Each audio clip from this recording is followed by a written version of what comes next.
Start. सभापति महोदय, संसद में बहस चल रही थी कि देश में जो विद्वान लोग हैं, जो वैज्ञानिक हैं या जिनके द्वारा इस देश की उन्नति हो सकती है, उन लोगों के साथ कोई अन्याय न हो। इसमें सवाल जांच का है।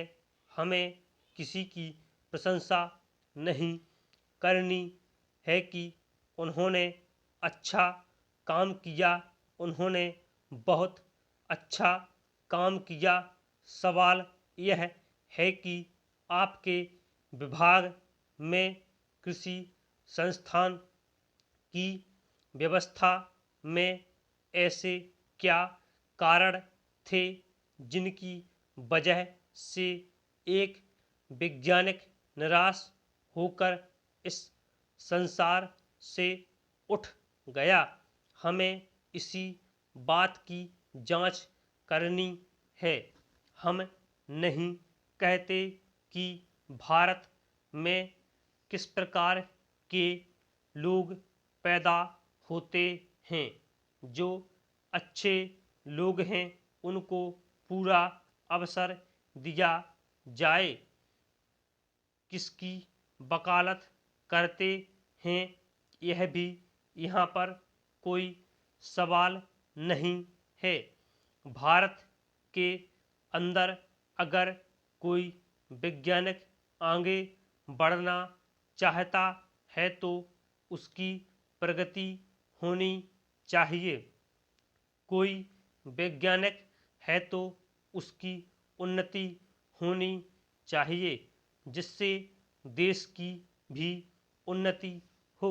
हमने देखा है कि कुछ समय पहले लोगों ने यह आवाज़ उठाई थी कि हमारी व्यवस्था बहुत गलत है।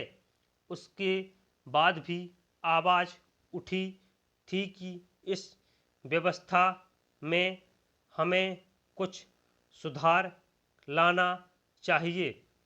हमारी व्यवस्था में कहीं कमजोरी है, जिसको सुधारने के लिए जांच करानी चाहिए। हम यह ना कहें कि यह अच्छा है और वह बुरा है।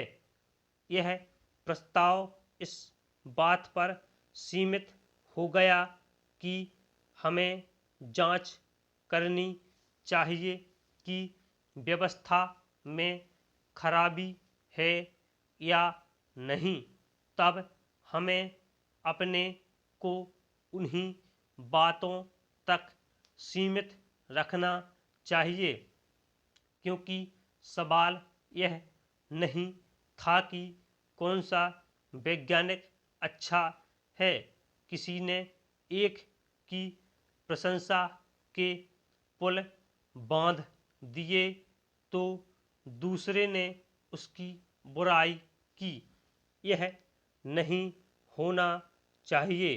प्रस्ताव यह था कि भारत में अपने देश के विकास में लगे जो अच्छे लोग हैं उनको राजनीति का शिकार न बनाया जाए।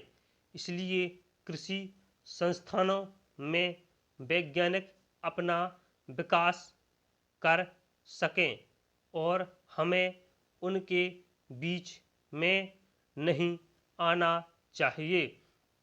कभी कभी राजनीतिज्ञ हर जगह टांग अड़ाते हैं, लेकिन साथ ही मेरा यह मत है कि वैज्ञानिक को भी इतना कमज़ोर नहीं होना चाहिए।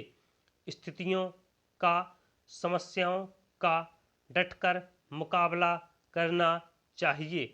अगर वह समझता है कि आत्महत्या करने से देश सुधर सकता है तो गलत है। देश के वैज्ञानिकों को चाहिए कि वे स्थिति का मुकाबला करें। स्टॉप।